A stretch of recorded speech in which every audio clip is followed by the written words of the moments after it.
Hello my friend, welcome to the Psychopedia. आज हम लोग स्टडी करने वाले हैं टाइप्स ऑफ रिसर्च, जिसमें कि हम लोग स्टडी करेंगे qualitative research and quantitative research. तो हम लोग पहले देखते हैं कि क्वालिटेटिव रिसर्च होता क्या है। तो क्वालिटेटिव रिसर्च में फर्स्ट पॉइंट है कि qualitative research involve collecting and analysing non numerical data. यानी कि जब भी क्वालिटेटिव रिसर्च कंडक्ट की जाती है तो ये वैसे डेटा को कलेक्ट करती है जो नॉन न्यूमेरिकल हो, लाइक टेक्स्ट के फॉर्म में। ठीक है, कुछ भी रिटन है तो वो कुछ भी रिटन है, इट मीन्स कि वो लैंग्वेज हो, ठीक है, कोई वर्ड्स हो रिटन, कोई नंबर्स नहीं हो, वीडियोस चल रही हो या फिर ऑडियो हो जिसमें कि वो नॉन न्यूमेरिकल डेटाज हो।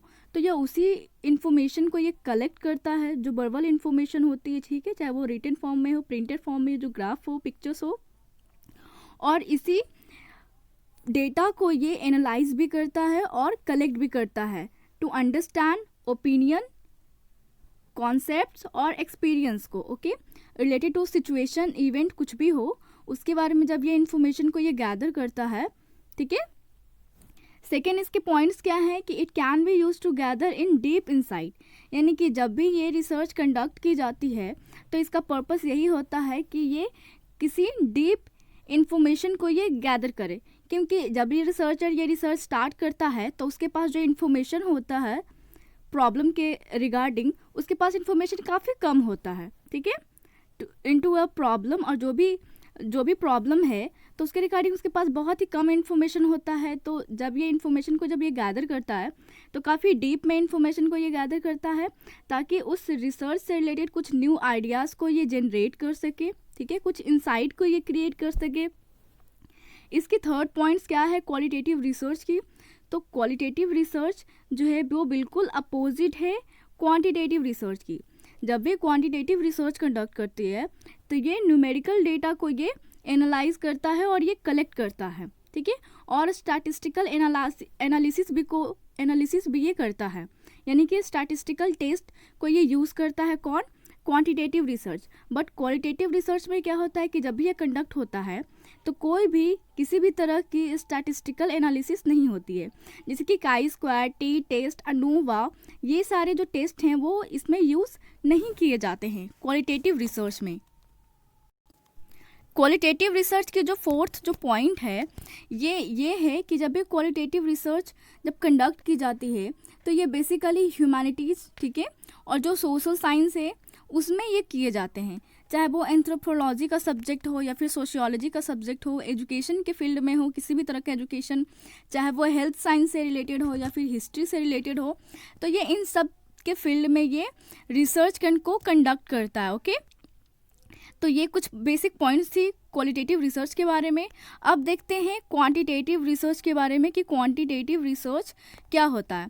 तो जो क्वांटिटेटिव रिसर्च है ये रिसर्च कलेक्ट करती है और एनालाइज करती है न्यूमेरिकल डेटाज को। जो भी न्यूमेरिकल डेटाज होती है उसी को वो कलेक्ट करती है और ये एनालाइज भी करता है इन रिसर्च। ओके, सेकेंड क्या इसके पॉइंट्स है कि जो क्वांटिटेटिव रिसर्च होता है ये कॉजल रिलेशनशिप को टेस्ट करता है। इट मीन्स कि जो भी सिचुएशन है, जो भी इवेंट के बारे में रिसर्च किया जा रहा है तो उस इवेंट के क्या कॉज है और क्या उसके इफ़ेक्ट पड़ते हैं। ठीक है, तो उस चीज़ को भी ये टेस्ट करता है इस रिसर्च में, और जो भी रिज़ल्ट आता है उसको वो जनरलाइज करता है टू वाइडर पॉपुलेशंस। यानी कि जिससे भी ये इंफॉर्मेशन ये गैदर करता है तो उसके होल पॉपुलेशन पे, उसके वो पूरे जो पॉपुलेशन है उस सिचुएशन के लिए या फिर उस इवेंट के लिए उस इंफॉर्मेशन को जनरलाइज कर देता है, यानी कि उस इंफॉर्मेशन को ये अप्लाई कर देता है, उस पर लागू कर देता है उस सिचुएशन या फिर इवेंट पे। थर्ड क्या पॉइंट है क्वांटिटेटिव रिसर्च के। सो क्वांटिटेटिव रिसर्च जो होता है ये बिल्कुल अपोजिट होता है क्वालिटेटिव रिसर्च। क्वालिटेटिव रिसर्च में हम लोग पढ़े हैं अभी कि जो क्वालिटेटिव रिसर्च होता है ये नॉन न्यूमेरिकल डेटा को कलेक्ट करता है और उसी को ये एनालाइज करता था, जैसे कि टेक्स्ट और वीडियो और ऑडियो, इन सबको ये एनालाइज करता था। बट क्वांटिटेटिव रिसर्च क्या है, जस्ट इसके अपोजिट है, ये न्यूमेरिकल डेटा को कलेक्ट करता है और एनालाइज करता है। ठीक है, अब इसके फोर्थ क्या पॉइंट है क्वांटिटेटिव रिसर्च के। तो जो फोर्थ जो पॉइंट है वो ये है कि जब भी क्वालिटेटिव रिसर्च बेसिकली यूज़ कहाँ होता है, कहाँ पे ये रिसर्च होता है, किस फील्ड में होता है, तो ये नेचुरल साइंस में मोस्टली होता है। लाइक फिजिक्स हो गया, केमिस्ट्री हो गया, बायोलॉजी हो गया, उस फील्ड में ही करता है नेचुरल साइंस में। और सोशल साइंस में भी करता है, लाइक ह्यूमैनिटीज़ में हो गया, लाइक साइकोलॉजी है, इकोनॉमिक्स है, सोशियोलॉजी है, बिजनेस मार्केटिंग। मतलब ये प्रैक्टिकल प्रॉब्लम को, जो सोसाइटी की जो प्रॉब्लम्स होती है वो बेसिकली उस पर ये ज़्यादातर करती है, क्या रिसर्च करती है, क्वांटिटेटिव रिसर्च। अब देखते हैं कि कंपैरिजन बिटवीन क्वालिटेटिव रिसर्च क्या है और क्वांटिटेटिव रिसर्च क्या है, दोनों का कंपैरिजन स्टडी करते हैं।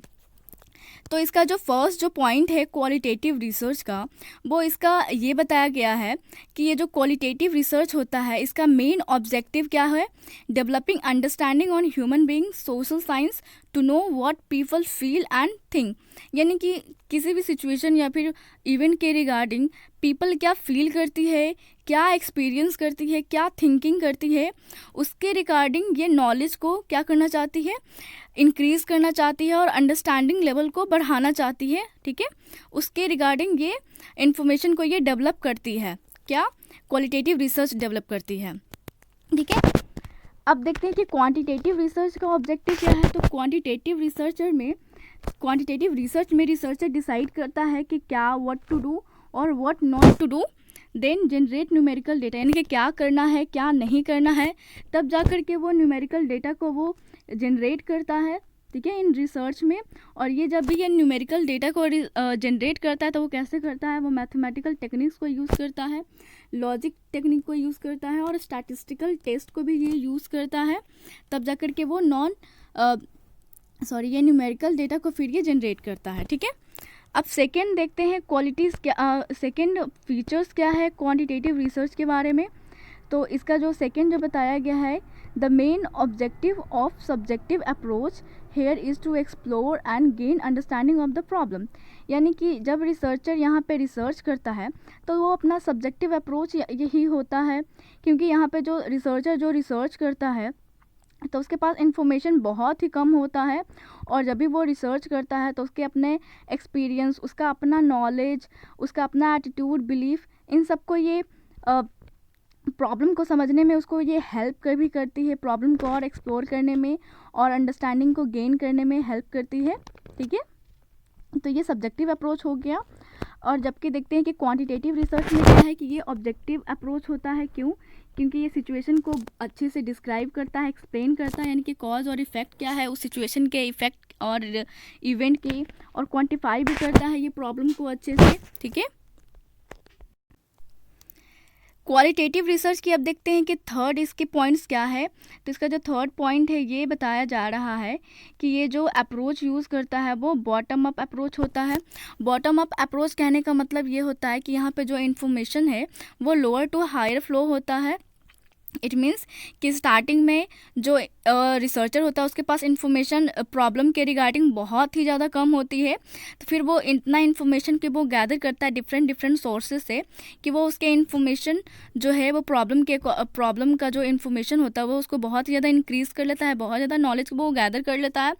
बेसिकली इसमें करता क्या है कि इसमें जो इन्फॉर्मेशन को ये क्या करता है, सिंथेसाइज करता है, यानी कि बहुत सर्च करता है और एक दूसरे से वो कनेक्ट करके इन्फॉर्मेशन को ये गैदर करता है। ओके, और जबकि क्वांटिटेटिव रिसर्च में क्या है ये कि ये जो अप्रोच यूज़ करता है वो टॉप डाउन अप्रोच को यूज़ करता है, यानी कि ये बेसिकली यहाँ पे जो इन्फॉर्मेशन जो होती है वो बहुत बड़ा लार्ज इन्फॉर्मेशन पहले से ही होता है, इसके बारे में बहुत ज़्यादा उसको इन्फॉर्मेशन रिसर्चर को पहले से ही होता है, फिर बाद में वो उस प्रॉब्लम को या फिर वो जो थ्योरीज होती है, जो इन्फॉर्मेशन उसके पास होती है, उस चीज़ को वो फिर एनालाइज करता है और फिर जा कर के फिर वो उसको एक हाइपोथेसिस फॉर्म करता है। ठीक है, तो यहाँ पे ये जो एक्सप्लोर करता है प्रॉब्लम के बारे में वो है कि हाउ और व्हेन, और इसमें क्या होता है कि क्वांटिटेटिव रिसर्च में ये व्हाट और व्हेन क्वेश्चन को ये ज़्यादा डिस्कस करता है। ओके, अब देखते हैं कि जो नेक्स्ट जो पॉइंट है क्वालिटेटिव रिसर्च के बारे में है, ये बताया जाता है कि ये जो यूज़ करता है रीजनिंग वो है इंडक्टिव रीजनिंग। इंडक्टिव रीजनिंग यहाँ पे यूज़ करने का मतलब ये हुआ कि यहाँ पे जो इन्फॉर्मेशन है उसको वो ये सिंथेसाइज करेगा। ठीक है, इन्फॉर्मेशन को कनेक्ट करने की कोशिश करता है। नेक्स्ट जो पॉइंट है क्वालिटेटिव रिसर्च का वो ये है कि ये जो रिसर्च जो होता है ये इंडक्टिव रीजनिंग का ये यूज़ करता है, इंडक्टिव रीजनिंग मेथड को ये यूज़ करता है। इट मीन्स कि ये जो स्टार्ट करता है ऑब्जर्वेशन से, ये पहले स्टार्ट करता है और फिर ये टेंटेटिव हाइपोथेसिस को ये डेवलप करता है। ये हाइपोथेसिस क्या होती है कि एक टेस्टेबल और एक टेंटेटिव एक सॉल्यूशन होता है एक प्रॉब्लम का, जिसके रिगार्डिंग रिसर्चर रिसर्च करता है, जिस इवेंट सिचुएशन के रिगार्डिंग रिसर्चर रिसर्च करता है, तो उसके रिगार्डिंग जब ये इन्फॉर्मेशन को गैदर कर लेता है तो फिर ये उसका एक सॉल्यूशन भी तैयार करता है, एक हाइपोथेसिस देता है कि ये चीज़ें ऐसी हो सकती है इस सिचुएशन और इस इवेंट में। तो और फिर जब वो हाइपोथेसिस जब ये प्रूफ होती है तो फिर ये आगे जाकर के ये थ्योरी को डेवलप करने में भी ये हेल्प करती है। ओके, जबकि क्वांटिटेटिव रिसर्च में डिडक्टिव रीजनिंग मेथड का यूज़ करते हैं। इट मीन्स कि यहाँ पे जो प्रॉब्लम जो होता है वो जनरल टू पर्टिकुलर की तरफ मूव करता है। इट मीन्स कि यहाँ पे जो थ्योरीज है वो जनरलाइज होती है थ्योरीज, ठीक है। अब इस थ्योरी का कोई पर्टिकुलर हाइपोथेसिस फॉर्म किया जाता है।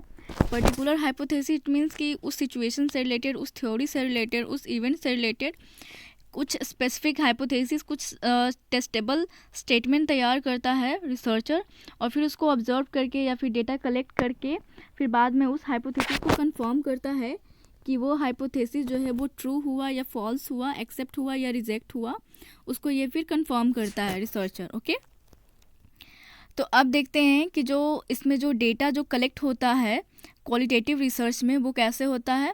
जो इन्फॉर्मेशन यहाँ पे जो कलेक्ट होती है वो उसका फॉर्म क्या होता है, उसका नेचर क्या होती है। वो वर्ड के फॉर्म में होता है, वो इमेज के फॉर्म में होता है, ऑडियो वीडियो होता है, ठीक है, लैंग्वेज के फॉर्म में होता है, रिटन के फॉर्म में होता है। और यहाँ पे जो इन्फॉर्मेशन गैदर की जाती है, इंटरव्यू जो ली जाती है वो काफ़ी इन डेप्थ इंटरव्यू होती है। इट मीन्स कि यहाँ पे जो इन्फॉर्मेशन जो गैदर करी जाती है वो काफ़ी डीप में इन्फॉर्मेशन को गैदर करता है रिसर्चर, ठीक है। फोकस ग्रुप डिस्कशन होती है। इट मीन्स कि यहाँ पे 8-10 लोगों का एक एक्सपर्ट का ग्रुप होती है, किसी पर्टिकुलर सिचुएशन से रिलेटेड, फील्ड से रिलेटेड, इवेंट से रिलेटेड 8-10 लोगों का ग्रुप होती है जिसमें कि वो डिस्कस करते हैं और डीप इन्फॉर्मेशन को ये गैदर करते हैं। और यहाँ पे ये ओपन एंडेड क्वेश्चन को वो यूज़ करते हैं। ओपन एंडेड क्वेश्चन में क्या होता है कि यहाँ पे जो आंसर जो मिलते हैं रिस्पोंडेंट की तरफ से, वो जो रिस्पॉन्स होता है वो उसका किसी लिमिटेड फॉर्म में नहीं होता है, वो अनलिमिटेड इन्फॉर्मेशन दे सकते हैं उस पर्टिकुलर सिचुएशन, इवेंट और जिसके बारे में भी रिसर्च किया जा रहा है। यहाँ पे रिसर्चर ऑब्जर्वेशन भी करता है, डॉक्यूमेंट का रिव्यू भी करता है। अगर उसे कहीं से किसी जर्नल में उसको इन्फॉर्मेशन मिल जाती है या फिर कहीं से भी इन्फॉर्मेशन मिल जाती है तो वो उसका भी रिव्यू वो करता है रिसर्चर। अब देखते हैं कि क्वांटिटेटिव रिसर्च में क्या है कि क्वांटिटेटिव रिसर्च में रिसर्चर जो रिसर्च करता है तो उसमें वो स्टैटिक्स का वो यूज़ करता है, नंबर्स का वो यूज़ करता है और इस तरीके से वो डेटा को कलेक्ट करता है। स्ट्रक्चर्ड इंटरव्यू को वो यूज़ करता है। स्ट्रक्चर्ड इंटरव्यू में क्या होती है कि ये इसमें जो क्वेश्चन होते हैं वो प्री डिटरमाइंड होते हैं, यानी कि रिसर्चर पहले से ही ये तय कर लेता है कि मुझे ये क्वेश्चन लोगों से पूछने हैं, जो भी सैम्पल के तौर पे लोग क्या सेलेक्टेड किए गए हैं उनसे ये सारे क्वेश्चन पूछने हैं, उनसे सर्वे किए जाते हैं और इस तरीके से स्टैटिस्टिकल रिकॉर्ड तैयार किया जाता है, इस तरीके से डेटा कलेक्ट की जाती है। अब देखते हैं कि जो क्वालिटेटिव जो रिसर्च होती है वो प्रोसेस ओरिएंटेड इंक्वायरी है। इट मीन्स कि जो इन्फॉर्मेशन यहाँ पे गैदर की जाती है, यहाँ पे एक प्रोसेस होती है, ठीक है। यहाँ पे ये रिज़ल्ट जो है रिसर्चर यहाँ पे वो प्रूफ नहीं करता है, ठीक है, रिज़ल्ट यहाँ पे नहीं देता है। और जबकि देखते हैं कि क्वांटिटेटिव रिसर्च में क्या होता है कि ये जो रिसर्च होता है वो रिज़ल्ट ओरिएंटेड होते हैं, कि बेसिकली यहाँ पे रिज़ल्ट ही तैयार करना होता है रिसर्चर को। अब इसमें देखते हैं कि क्वालिटेटिव जो रिसर्च है उसमें किसी तरह के कोई स्टैटिस्टिकल टेस्ट रिक्वायर्ड नहीं होता है, ना ही रिसर्चर इसको यूज़ करता है। जबकि क्वांटिटेटिव रिसर्च में जो रिसर्चर होता है उसको स्टैटिस्टिकल टेस्ट यूज़ करना कंपलसरी होता है, तभी वो हाइपोथेसिस को प्रूव कर पाएगा, ठीक है। उसके लिए उसे टी टेस्ट करना होता है, उसको अनोवा टेस्ट करना होता है, काई स्क्वायर करना होता है, मैन विटनी टेस्ट करना होता है। बहुत तरह के टेस्ट होते हैं, स्टैटिस्टिकल टेस्ट हैं ये सारे, जो कि हाइपोथेसिस को प्रूव करने के लिए उसको ये करना ही पड़ता है, ठीक है। अब देखते हैं कि जो क्वालिटेटिव जो रिसर्च होता है उसमें रिसर्चर इतना इन्फॉर्मेशन गैदर करता है, डीप इन्फॉर्मेशन गैदर करता है कि वो हाइपोथेसिस को जनरेट भी कर सकता है। ठीक है, हाइपोथेसिस को ओनली वो जनरेट करता है, वो टेस्ट नहीं कर सकता। अब क्वांटिटेटिव रिसर्च में क्या होता है कि जो भी हाइपोथेसिस फॉर्म होते हैं वहाँ पे उस इन्फॉर्मेशन, इस हाइपोथेसिस की टेस्टिंग भी की जाती है, फिर बाद में ही रिजल्ट तैयार करते हैं रिसर्चर इन क्वांटिटेटिव रिसर्च में। अब देखते हैं कि क्वालिटेटिव रिसर्च होता है तो इसके जो भी फाइंडिंग्स आते हैं, जो भी इसमें जो डेटा आती है लास्ट में, ठीक है, जो भी इंफॉर्मेशन आती है उसको लोगों के ऊपर अप्लाई नहीं कर सकते हैं क्योंकि यहाँ पे सैम्पल साइज़ बहुत ही कम लेता है रिसर्चर। ठीक है, तो ये लेस जनरलाइजेबल होता है। जबकि क्वांटिटेटिव रिसर्च में क्या है कि यहाँ पे जो भी डेटा आती है, जो भी रिजल्ट आता है, आउटकम आता है, उसको ज़्यादा से ज़्यादा लोगों पे जनरलाइज किया जाता है, अप्लाई किया जाता है। ठीक है, उस सिचुएशन, उस पर्टिकुलर प्रॉब्लम को लेकर के।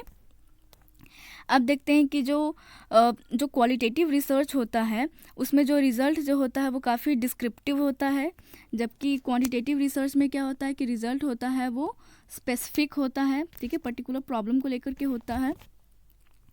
अब देखते हैं कि जो क्वालिटेटिव रिसर्च है वहाँ पे जो रिपोर्ट जो तैयार करता है रिसर्चर, वो नरेट करता है, includes direct quotation of the participant. इसमें यानी कि जो भी रिसर्चर यहाँ पे रिसर्च करता है और जब रिपोर्ट तैयार करता है तो पार्टिसिपेंट जो इन्वॉल्व होते हैं रिसर्च के लिए, जो इन्वॉल्व किए जाते हैं, तो वो जैसा इन्फॉर्मेशन देते हैं सिचुएशन के अकॉर्डिंगली या प्रॉब्लम के अकॉर्डिंगली, जैसा इन्फॉर्मेशन देते हैं रिसर्च में, वो सेम टू सेम उसको वो राइट कर देते हैं, उसको वो स्पोकन के फॉर्म में या फिर उसको वो रिटन के फॉर्म में मेंशन करते हैं रिसर्चर यहाँ। ठीक है, तो डायरेक्ट कोटेशन ऑफ पार्टिसिपेंट का मतलब इस तरीके से हो गया।